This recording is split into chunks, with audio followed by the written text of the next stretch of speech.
नमस्कार दोस्तों, मेरा नाम रितेश श्रीवास्तव और आप सभी का यूथ वॉइस यूट्यूब चैनल में स्वागत करता हूं। दोस्तों, आज की खास खबरें को शुरुआत करने से पहले मैं एक बात कहना चाहूंगा कि अगर अभी तक आपने मेरे चैनल को सब्सक्राइब नहीं किया है तो प्लीज सब्सक्राइब करें ताकि पर डे का खबर आपको मिलता रहे। और चलिए आज की खास खबर को शुरू करते हैं, उसके बाद हम आज के विषय पर जो आज का हमारा टॉपिक है उस पर चर्चा करेंगे। तो खास खबर यह है कि 12 मई से 15 राजधानी एक्सप्रेस ट्रेनें चलेंगी, यानी कि रेल सेवा धीरे धीरे अब शुरू होने वाली है। और इसके लिए आप आज से बुकिंग भी कर सकते हैं। ऑनलाइन टिकट बुकिंग होगी जिसमें आपको कंफर्म टिकट होगा तभी आप ट्रेन पर चढ़ेंगे। वेटिंग का अलाउ नहीं है और काउंटर टिकट भी इसमें अलाउ नहीं है। काउंटर टिकट भी अभी नहीं मिलेगा।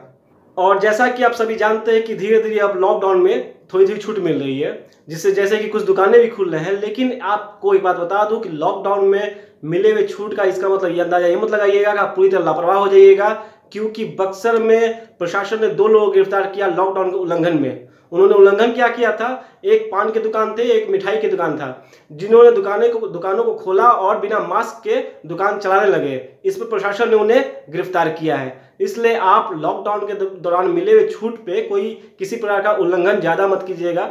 हाँ, बचाव करके चलिएगा, लॉकडाउन का पालन करते हुए चलिएगा, अपना सारे काम कीजिए लेकिन लॉकडाउन का पालन करते हुए। और दोस्तों, अब हम बात करेंगे आज का विषय यह है कि क्या मजदूरों को बंधुआ मजदूर बनाने के लिए साजिश की जा रही है। इस तरह के माहौल, इस तरह की बातें देश में उठ रही है। कई लोगों की आवाजें उठ रही है कि मजदूरों के खिलाफ सरकार की नीतियां बन रही है। इसी विषय पे आज हम चर्चा करेंगे। जब से लॉकडाउन हुआ है तब से मजदूरों के साथ तो आप देख ही रहे हैं कैसा व्यवहार हो रहा है। क्योंकि ये हवाई जहाज वालों ने लाया है वायरस, लेकिन झेलना पड़ रहा है मजदूरों को। जब देखा गया कि लॉकडाउन जल्दबाजी में लॉकडाउन किया गया और सरकार की तरफ से कोई उचित व्यवस्था नहीं हुआ, तो मजदूरों ने फैसला किया कि हम अपने घर जाएंगे, चाहे पैदल चलना पड़े, चाहे रेलवे ट्रैक के सहारे चलना पड़े, लेकिन अपने घर हम जाएंगे।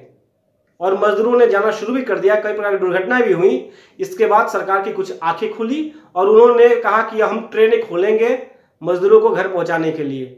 फिर मजदूरों को ट्रेनों से घर पहुंचाया जाने लगा। और इसी बीच लॉकडाउन के हवाले ही कुछ सरकारों ने श्रमिक कानून में संशोधन करना शुरू कर दिया। जैसे ही राज्य सरकारों ने अनाउंस किया कि जिस मजदूर को घर जाना है वो रजिस्ट्रेशन करवाए, ऑनलाइन रजिस्ट्रेशन करवाए। तो अब बता दो आपको कि अकेले कर्नाटक में ही 2,40,000 करीब मजदूरों ने रजिस्ट्रेशन किया घर जाने के लिए। अब इतने बड़ी संख्या में लोगों ने घर जाना शुरू कर दिया, तो जो फैक्ट्री के मालिक है, जो उद्योगपति है और जो उद्योगपतियों के सहारे चलने वाली सरकारें हैं, उनके माथे पर बल पड़ने लगे। उनको टेंशन होने लगा कि जब सारे मजदूर चले जाएंगे तो हमारे फैक्ट्री कारोबार बंद हो जाएंगे। फैक्ट्रियों को क्या चाहिए? सस्ते मजदूर, अच्छा मुनाफा। इसलिए वहां पर क्रेडाई की मीटिंग हुई। क्रेडाई एक संगठन है जो बिल्डरों और ठेकेदारों को प्रेजेंट करती है। उस क्रेडाई की मीटिंग हुई। क्रेडाई की मीटिंग के बाद जहां पर कर्नाटक के मुख्यमंत्री भी उस मीटिंग में मौजूद थे। उस मीटिंग के बाद कर्नाटक की सरकार ने रेल सेवा जो खुली थी श्रमिकों के लिए, उसको रद्द कर दिया। अब रद्द करने से क्या होगा कि जो मजदूर फंसे हैं, जिनके पास पैसा नहीं है, खाने का राशन नहीं है, तो मजबूरी में कोई भी काम करने को तैयार हो जाएंगे। चाहे कितना भी पैसा दिया जाए उस पर काम करने को तैयार हो जाएंगे। इस प्रकार से सिर्फ कर्नाटक में ही नहीं किया जा रहा है मजदूरों के साथ खेल। सबसे ज्यादा तो उत्तर प्रदेश में योगी जी ने किया है। उन्होंने 38 श्रमिक कानूनों में पूंजीपतियों को, उद्योगपतियों को छूट दे दिया। 3 साल तक के लिए छूट दे दिया किसी भी प्रकार के फेरबदल करने के लिए। अब इन कानूनों के माध्यम से होगा क्या, असर क्या पड़ेगा? इन कानूनों के माध्यम से असर पड़ेगा मजदूरों के वेतन पे, मजदूरों के काम के घंटे पर, ट्रेड यूनियंस पर, इन सब पे लगाम लगेगा। अब मजदूरों को क्या वेतन देना है, नहीं भी देना है, किसको काम पे रखना है, किसको कम निकाल देना है, ये कंप्लीटली पूरी तरह से कंपनी के मालिकों के हाथ में रहेगा। ट्रेड यूनियंस पे नियंत्रण रहेगा। इसके लिए कानून में संशोधन किया गया कि ट्रेड यूनियन भी कुछ नहीं कर पाएंगे। ट्रेड यूनियन मजदूरों के लिए होती है जो मजदूरों के मांगों को लेकर संघर्ष करता है या फिर आवाज उठाता है। तो उस पर भी नियंत्रण जरूरी था कंपनी मालिकों के लिए, क्योंकि जानते हैं कि जब तक ट्रेड यूनियन एक्टिव रहेंगे तब तक तो वो अपनी मनमानी कर नहीं सकते। इसलिए कानून ऐसा किया गया, नीति बनाई गई कि ट्रेड यूनियंस पे भी नियंत्रण लगे।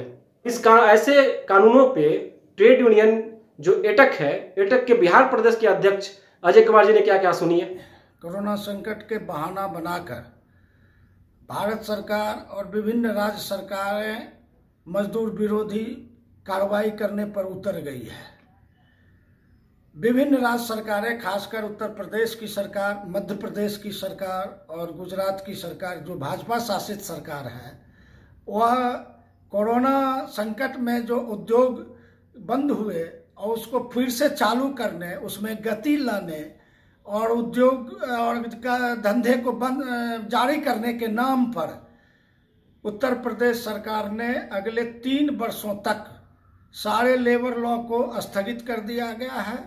यह उत्तर प्रदेश सरकार की कार्रवाई मजदूर विरोधी कार्रवाई है, जन विरोधी कार्रवाई है और इंटरनेशनल लेबर ऑर्गेनाइजेशन के जो विभिन्न कॉन्फ्रेंस में जो पारित प्रस्ताव है उसके भी विरुद्ध यह कार्रवाई है। अब सारे मालिकों को यह छूट हो गई है कि वो कारखाने में सेफ्टी मेजरमेंट रखें नहीं रखें, वो जो है सफाई पर ध्यान दें नहीं दें, वो यूरिनल लैट्रिन का व्यवस्था करें नहीं करें, वो पीने का पानी, साफ पानी पीने का पानी की व्यवस्था करें नहीं करें, अब उन पर कोई जांच नहीं होगी। यह पूर्णतः मालिक के ऊपर निर्भर करता है। आपको मालूम होगा कि गुजरात चैम्बर ऑफ कॉमर्स ने कुछ दिन पहले सरकार से यह मांग किया था कि लेबर लॉ को 1 साल के लिए इनइफेक्टिव बना दिया जाए, सस्पेंड कर दिया जाए, लेबर लॉ को शिथिल कर दिया जाए। और ये चैम्बर ऑफ कॉमर्स की मांग को कॉरपोरेट हाउसेज, बड़े बड़े पूंजीपतियों की मांग को मानते हुए सरकारें इस तरह की निर्णय ले रही है मजदूर विरोधी, और मजदूर को गुलाम बनाने की साजिश की जा रही है। तो दोस्तों, सिर्फ ऐसा नहीं है कि ट्रेड यूनियन की तरफ से ही सिर्फ विरोध हो रहा है, कई सारी विपक्षी पार्टियों ने भी आवाज उठाना शुरू कर दिया है और ऐसे श्रमिक कानून को जो खत्म किया जा रहा है या जो नीति बदलाव किया जा रहा है उसके खिलाफ उन्होंने विरोध करना भी शुरू कर दिया है। मैंने अपने जीवन काल में मजदूर विरोधी सरकार नहीं देखा जिस तरह से भाजपा की सरकार है। जो आज एनडीए की सरकार ने मजदूरों का अपमान, शोषण, अपमानित करने की कर मजदूरों के हक को छीन रही है। तो दोस्तों, सुना आपने, हर पार्टी, चाहे विपक्ष की हो, चाहे कोई ट्रेड यूनियंस हो या कोई और अन्य संगठन भी हो जो मजदूरों के लिए वर्क कर रहे हैं, काम कर रहे हैं, उन्होंने भी आवाज उठाया। यहाँ तक कि आरएसएस की मजदूर संगठन ने भी आवाज उठा दिया है। इसी तरह से मध्य प्रदेश के मुख्यमंत्री शिवराज चौहान ने भी 1000 दिनों के लिए छूट दे दिया है फैक्ट्री मालिकों को मनमानी करने का। अब इन नीतियों से क्या होगा कि इन नीतियों के विरोध में, अगर इन नीतियों से किसी को कष्ट है या कोई है, इस पर किसी भी प्रकार की कोई सुनवाई नहीं होगी, कहीं कोई आवेदन नहीं होगा। हवाला दिया जा रहा है कि अर्थव्यवस्था को ठीक करने के लिए इस प्रकार का काम किया जा रहा है। अब चूंकि बहुत सारे मजदूर, अधिकांशतः देखा जाए तो नौजवान होते हैं, 40 साल तक के होते हैं, इसलिए ऑल इंडिया यूथ फेडरेशन के बिहार राज्य सचिव रोशन कुमार सिन्हा जी ने भी इसके खिलाफ आवाज उठाया। जिस तरह से पूरे देश में श्रमिकों को कुचलने का काम किया जा रहा है वो बहुत दुखद है, खासकर उनके अधिकारों का। आप अभी जानते होंगे कि उत्तर प्रदेश की योगी सरकार ने पिछले दिनों 3 साल के लिए लगातार 38 श्रम कानूनों को जो है स्थगित कर दिया है 3 सालों के लिए। उन 38 श्रम कानूनों से जो मजदूरों का हक, उनका अधिकार सुरक्षित था, वह अब जो है खतरे में है। इस तरह से मजदूरों को उनके हक, अधिकारों से बेदखल करने के लिए लगातार देश की सरकारें काम कर रही है।